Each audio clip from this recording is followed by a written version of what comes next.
Today we are going to be working on a 2.3 litre DCI Renault Master. This one's the long wheelbase, this is 2015, and it has an airbag light on. Get our key to verify what is going on, make sure the car's in neutral if it's a manual.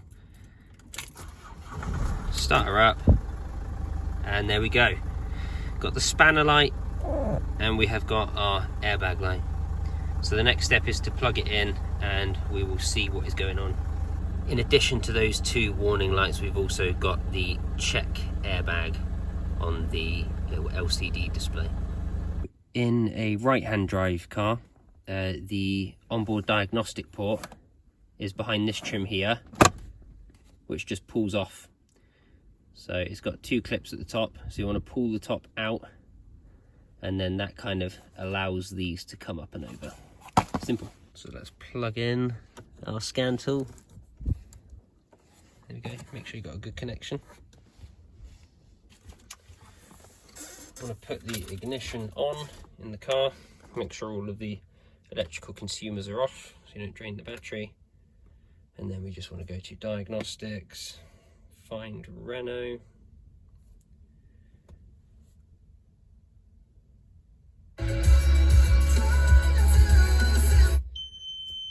Turn off the radio as well. Read.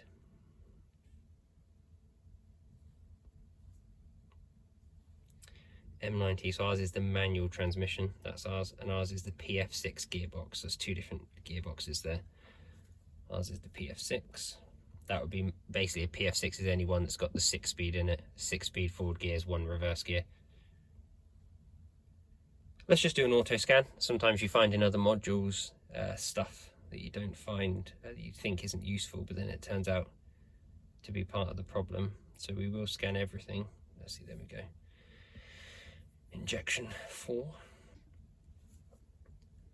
So we'll have a look at our airbag fault first. Driver's front airbag, circuit 1 outside of tolerances. Okay, so that's a DF072. I'm going to take a photo of that. Just for reference. And then let's have a look at what our injection codes are. It shouldn't affect the airbag, but stranger things have happened.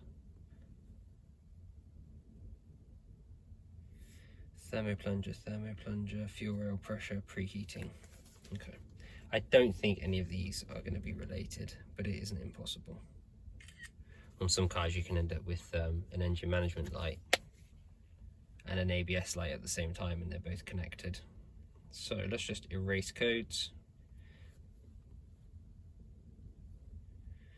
Read it again, see if any of them immediately return. We've still got one, okay. Oh, that almost certainly is not going to be connected to our airbag fault. Oops. So now we know what our fault code is here. Let's just try and erase this one. Read codes. We still got it. It's an active code. Active. Okay. So let's go to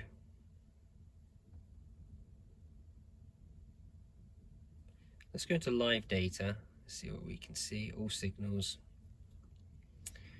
Seatbelt switch closed. Let's just double check. So what live data does, it shows you when things change. So there we go. That's me with the seatbelt plugged in. There we go. And then when it's unplugged, closed. So we can see that our scan tool is communicating well.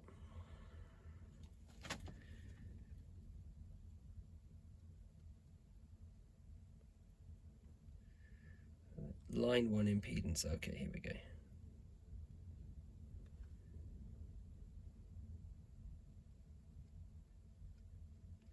So the locking circuit is the special connector that goes into the back of the airbag, basically.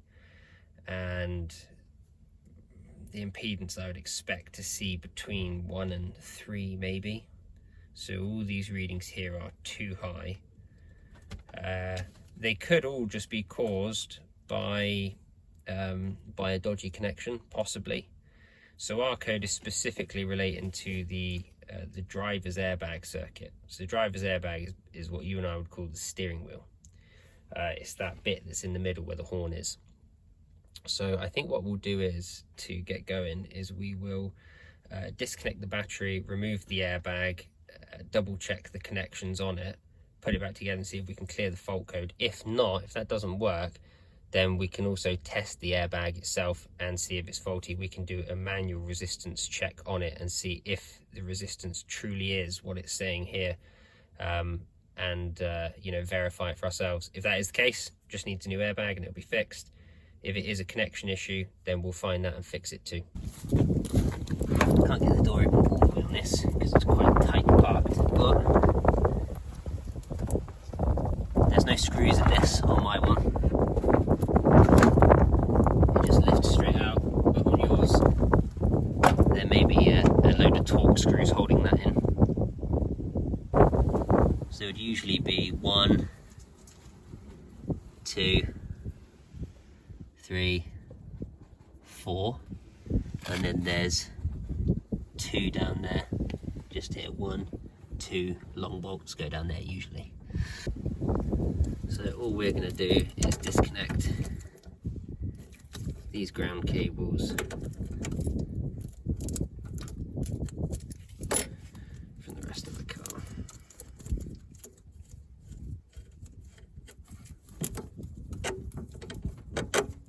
Get those disconnected out of the way. I don't think it matters, but I'm going to unplug this sensor as well for now.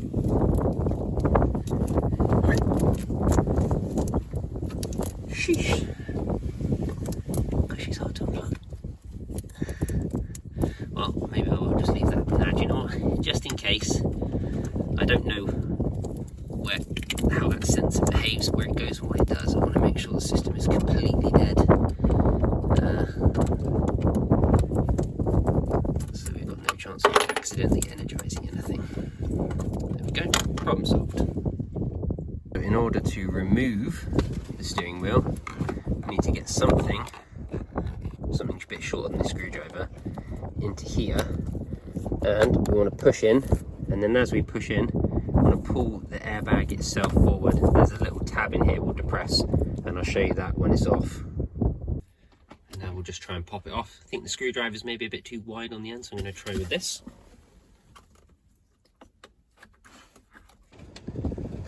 So that's the bit there that we need to depress. That little circular cylinder there in the middle. We need to get that pushed in, and then the airbag will pop out, and it's the same on the other side. It's very tight. Yeah, see, I'm not sure we'll be able to get this on camera. It's hard to see both at the same time. That's basically what I want to do. I want to get that pushed in there, get it on that little cylinder there, and then give it a little push, and then the front of the airbag should come forward. And now, once we've depressed the tabs on both sides, you can see it's able to come forward, and then you just need to pop it out at the bottom. There's like a little tag here that goes into this hole here, and that's it. We have now disconnected the airbag, and all we need to do now is disconnect the electrical connectors. And we do have one that has come unplugged on its own. But this is not actually the airbag plug itself. This one here is the airbag plug. That's for the squib. So just in case if you're super fast, you don't want to disconnect anything to do with the airbag system immediately after disconnecting the battery. It's just a common thing in the motor trade industry. The best thing to do is to give it like 10 or 15 minutes, half an hour if you've got time. You know, just give it a good amount of time so that any excess voltage will dissipate. So there's things called capacitors, and they store voltage. So in the event that you end up in an accident and the battery is thrown halfway across a field, you know, the split second after the battery is long gone, the capacitors will still store the voltage to be able to set off the airbag to protect. So to disconnect your airbag, you would want to disconnect this one here. Mine came undone on its own. I'm going to disconnect this one here. Just depress the white tab, and push it back. You can see that just unclipped. Grab it from there. And then the airbag connector itself, you want to gently pry. There we go. So I've got it broken loose. Don't pry it all the way up on one side because you might break it. Go to the back maybe. Get it going. There we go. And there we are.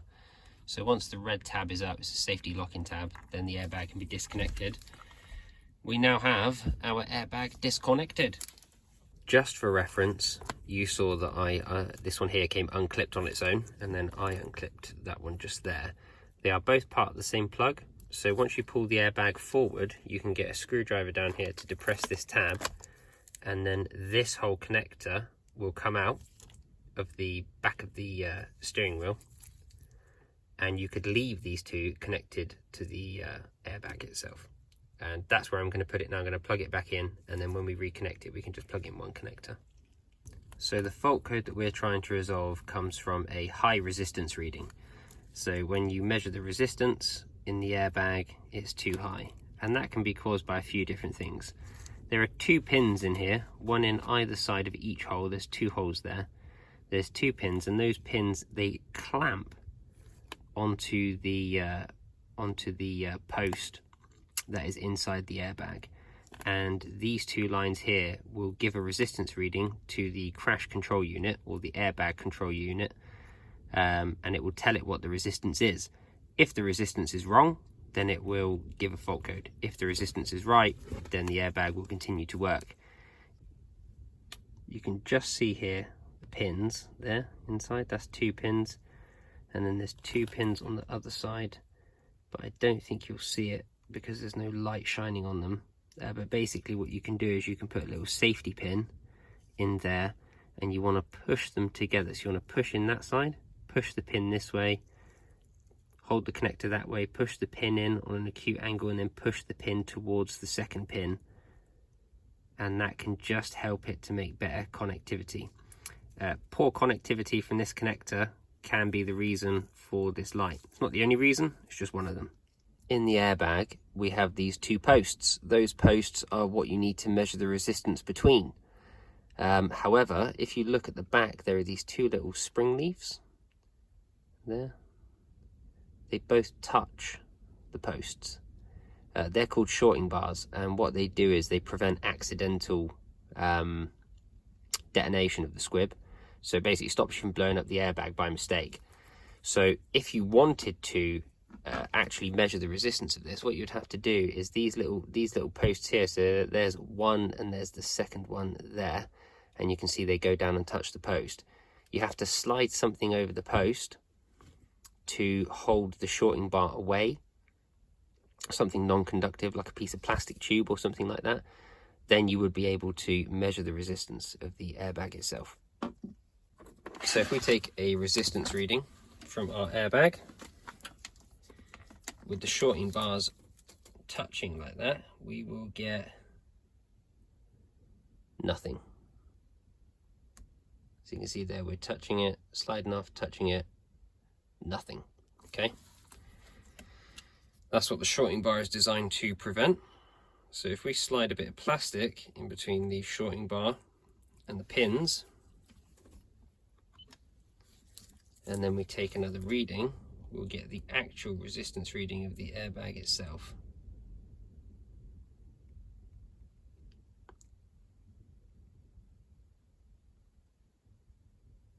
If I slipped off with one of them, I must have done.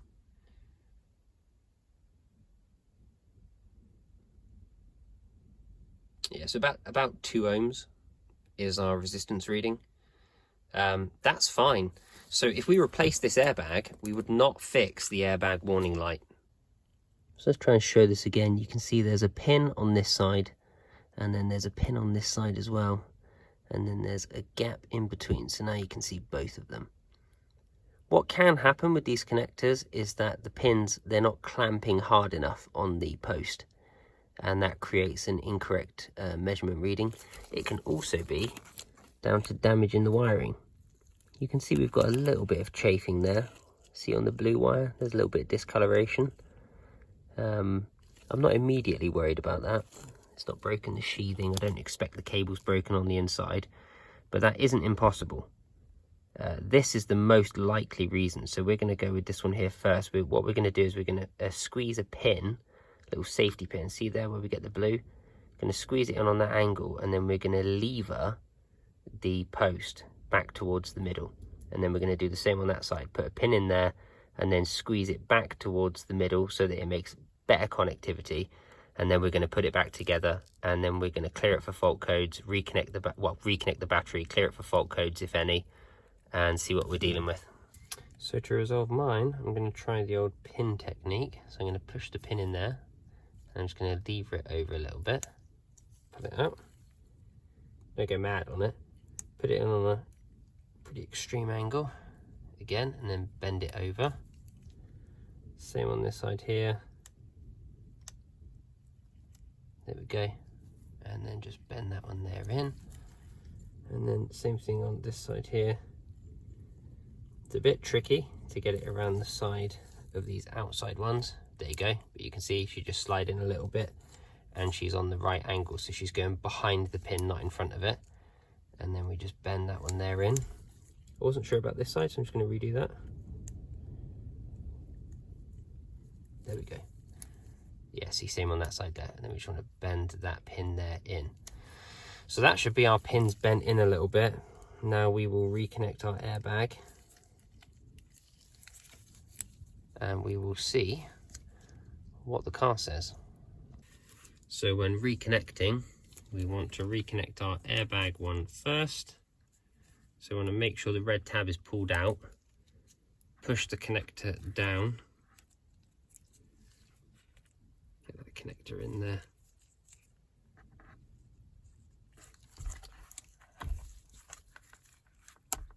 There we go. So that connector is in, but the red tab is still up, and then we just want to push the red tab in. Easy. So that is that there connected properly, and now we can plug back in that plug there at the back.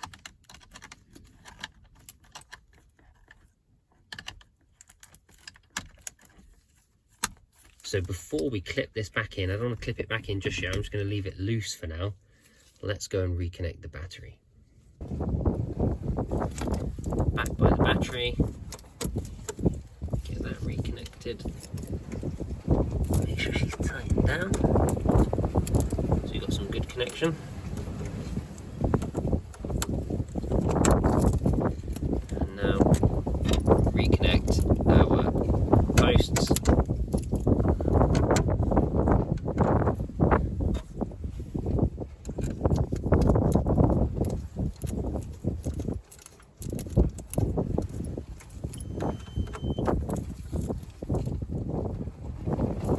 Easy. We have had the battery disconnected, so obviously our live data readings are going to be none because we haven't made communication yet. So I'm always a little bit nervous about this part. I'll just turn the ignition on. Hey, it didn't explode. That's a good sign.